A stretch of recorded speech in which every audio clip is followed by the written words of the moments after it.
All right, hello friends. Let's see how far we can push Unity. So this is my test scene. It's just a whole bunch of cubes dancing to Perlin noise. And if we get closer, we'll see that they're all rotating based on their offset height. And in this scene specifically, we are doing individual mono behaviors. So that means that every single one of these cubes has its own script and it is managing its own position and rotation. I will show you how that's all set up. So in our level 1 script, we are, and I know this looks a little bit weird, but it is just a function which makes it so I don't have to keep typing this nested loop in every single level. So for each grid position, we are instantiating a cube, we are adding the level 1 cube script, and we're initializing it. In the level 1 cube script, which is on every single cube, obviously, we are setting its new position and rotation every single frame. So in this, I'm using a little helper function here, which is doing an inverse lerp, a quaternion slurp, depending on its height, and it's also doing calculating its Y position. And depending on if we're using the burst compiler or not, I'm using MathF versus Unity Mathematics. Bit of a spoiler for the burst compiler there. So back into the build, you can see that, 10,000 cubes, we're getting about 75 FPS. If we ramp that up a bit to 60,000 cubes, it's starting to really chug. You would never do this in a game. And up to 90,000 cubes, you're looking at 8 FPS. So obviously not a good way to run your game. So how can we improve this? Well, an easy way is to use a manager script. So instead of having a script on every single one of these cubes, just have one script, the manager script, which will loop through all of these cubes in an array and update their position for them. So let's have a look at the code. We are spawning them all just like we did in level 1, but this time I'm adding them to an array. And then in the update function, I'm looping through the array and setting their position for them. So there is now not a script on any of these. It's just one manager script. And if we compare the two, 75 FPS, 90 FPS, which is, that's already enough reason to do it. But a good test here is if we ramp it all the way up, right, to 90, and if we look away from these cubes, right, take away the rendering, on individual scripts, so 90,000 update loops, we're getting about 20 FPS. We go across to 2 with the managed, we're getting, 31, 32. So yeah, there is a difference. Basically, it's more of a data-oriented approach, keeping all your data in the same place and like looping them in one manager, as opposed to having them all handle it themselves, more of an object-oriented approach. And obviously you get the benefit of reducing all of those update calls to just one. Okay, so this next one is just avoiding an extern call. This is more of a personal experiment for me. I just wanted to see if there was any difference between grabbing the transform position each frame, as opposed to caching the position and not actually doing that extern call. So in this one, you can see that I'm spawning them, but I'm also saving their position in this last positions array. And then in the update function, I'm simply grabbing the array instead of transform position. And then also I've got a write to the array. So we're exchanging an extern call for a read and a write operation of an array. So let's actually see any difference. If we do 10,000 cubes on 2, we've got, like 89 FPS maybe. If we go to 3, a few FPS different, definitely not worth doing at this scale anyway. So let's actually take the rendering out on 2 with the extern call. Got about 69, 70 FPS, 70. If we go to 3, got about 75. But let's continue with our performance test. So how do we push this further, right? And that would be with GPU instancing. Now, as you can see, we have climbed massively in performance, going from 90 with 10,000 cubes to over triple. So if you don't need an actual game object, with a transform component and possibly colliders and all that, and you just need the visual representation, you can just have the GPU directly render it and skip the overhead of a game object. So let me show you the code. So here's our level 4 script. In our loop, we are just setting some positions now. We're not even instantiating anything. And in our update function, we are looping through all of our positions, and we are updating a matrices array with the new position, rotation, and scale. So matrices comprise of 3 components. And then once per frame, we are now calling RenderMeshInstanced, and we are sending in our material. This can also have a bunch of other properties. We're sending in our actual mesh that we want to render. This is our submesh index. So depending on how many materials that your mesh actually has, you'll need to play with this number. Mine only has 1, so I'm leaving it to 0. And then of course the updated matrices every single frame. And then the GPU will actually just render that directly. So that is absolutely a nice performance boost. So let's ramp this up a little bit. Still getting, 70 at 50 FPS, go all the way to 90. Still getting 40 FPS, which is, not too bad. This is a lot of cubes, all doing their own little computations here. So how can we push this even further? Currently, we're doing this synchronously, right? We're in one update loop and we're one by one going through each cube and updating their matrices, and that's slow. So why not take advantage of our multi-threaded systems? And as you can see, there is a huge performance boost here.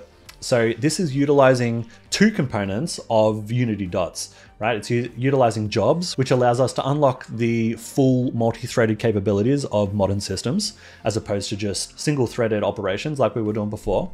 And burst, which takes your IL or .NET bytecode and translates it down to native code, which is super, super fast to run. So let's see how this scales. Up to 60K cubes, still over 100 FPS, up to 90,000 cubes, and we're still over 60 FPS here, which is absolutely crazy.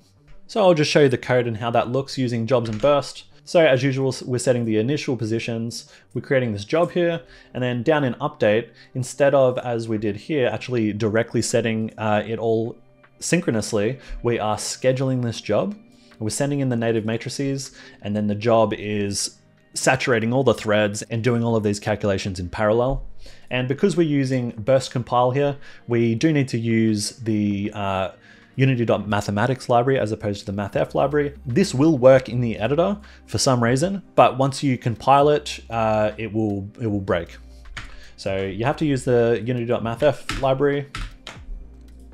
And as you can see, massive performance boost. So how do we take this further? And that is by adding the final component of Unity dots, which is ECS. So the entity component system. This is now pure dots. And as you can see, the performance is getting quite up there, and this scales quite well. So now we have 90,000 cubes at over 150, 160 FPS, which is insane, right? Also, because we're using ECS and not GPU instancing, this now gives us the benefit of having more control over our objects. We could add collisions here. Obviously, adding any kind of physics or collisions is gonna tank your FPS a little bit, but all right, so if you were to ask me what my opinion is of Unity dots, I would say that I love it. I would say jump into using jobs and burst immediately, because the performance increase that you can get from it is insane. If there's any task that you think can be done in parallel, it's so easy to put it into a job. As far as ECS goes, the amount of breaking changes that it goes through, especially just in like the last 2 years, is insane. Basically every article is deprecated. You gotta hunt obscure sources to find out how to do things. I would say it will stabilize this year as 1.0 just got released, but holy shit, it has been just like a wild ride just trying to learn enough to put some decent tests together. Anyway, so where do we go from here? How can we improve it even further?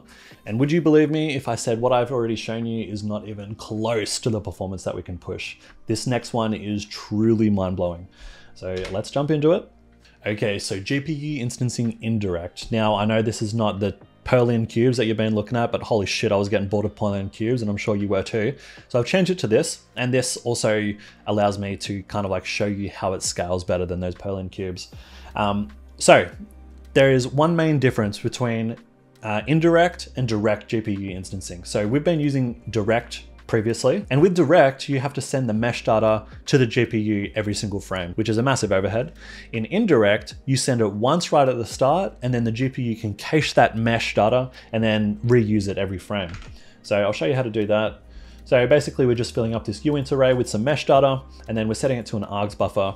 And then when we're rendering it, I'm just sending it in, right? And then the GPU will actually cache this and reuse it every single frame. So that's obviously removing a lot of overhead, but the main, most significant change between the previous demos and this one is that I have offloaded all the computation to the GPU. Previously, we were here on the CPU calculating all the matrices and then sending that data up to the GPU, but on this one, I'm doing it all in the shader. So at the start, I'm just creating their initial positions, right? I've got these two position buffers, position 1, position 2. Basically, I'm selecting, for each cube, I'm selecting a point close to the center of the sphere, and then another point which is further out. And then I'm sending all that to the shader, which I'm grabbing here. And then I'm doing all the calculations directly on the shader. I'm just lerping between the close and far position, as well as changing the color depending on how close they are to the center to give it kind of like this burning sun visual. And with just these two changes, let's actually see how much we can render on the screen without my computer completely dying. So the count, 50,000, 90,000, and it looks pretty crazy when you get all close. Looks really trippy. It's like a 90s wallpaper or something. But then we've also got this multiplier here because this was just not enough. So this goes up to 30. Right, I'm gonna pump this all the way up to 30. 2.7 million beveled cubes, all rushing in and out, calculating their position and their colors, right? And we're still sitting at 20 FPS. If I wasn't recording, this would be about 30, 35 FPS. You'll have to take my word. But it's absolutely ridiculous. There's no culling going on whatsoever. Every single one of these, even on the back, are being rendered. And it's still at 20 FPS. It's just absolutely insane. It's such crazy performance. Now you may be thinking, all right, but this is cool for like visual things, but what if I want to interact with these cubes? What am I going to do here? Well, that's what the next test is about. So if I go to 8, you'll see I've got all these spinning around and I've got this little pusher here and I can control it with my keyboard. So the way this works is I'm still using GPU instancing indirect, but this shader here is actually a lot simpler. So I'm sending in some mesh data with their base positions. And all I'm doing in this shader is setting their position according to this data here and also their color. But I also have this compute shader here. So this compute shader is receiving that same data per cube, but it also has this pusher position, which is this little sphere here. And this pusher position is being updated every single frame. So every single frame I'm sending to the compute shader the position of that object. And now, depending on how far away the cubes are to that pusher, I determine how far we need to push it away. And then I actually override the data in this mesh data, right? I'll set a new matrix with the position and also determine how much we've pushed it. So from 0 to 1, the amount that we've pushed. And then back on this shader doesn't actually even realize that this mesh data is changing. It's just performing its same simple routine, which is setting its vertex and color, its position and color. And that is how I am able to actually manipulate these objects via a shader. It is worth noting that both this and the previous one will only work on systems that support compute shaders. All right, so pretty much every new mobile phone will work. Old mobile phones may not work. Every computer should work. Yeah, just thought I would note that. Now, this very last one is just to settle a little debate that takes place on every single frickin' Unity Discord and YouTube video. So every time in a video that I cache the main camera, you'll have someone in the comments saying, Unity caches that for you, you don't need to do it. I assume they sound exactly like that. But I'm here to tell you that there is indeed a difference. Let me show you the code. So we've got 3 modes here, extern, cache, property. If it's extern, we are making 1,000,000 calls to camera.main. If it's cache, we'll cache it once and then call that cache. And just to ensure that people don't come back and say, oh, it's because it's a property and there's a bit of overhead with a property compared to a field, I'm also grabbing it from a property here. So let's see how it goes. So it's already on extern, right? 1,000,000 calls per frame and we're getting about 43 FPS. If we go to cache, however, 1.2K FPS. So obviously a substantial difference.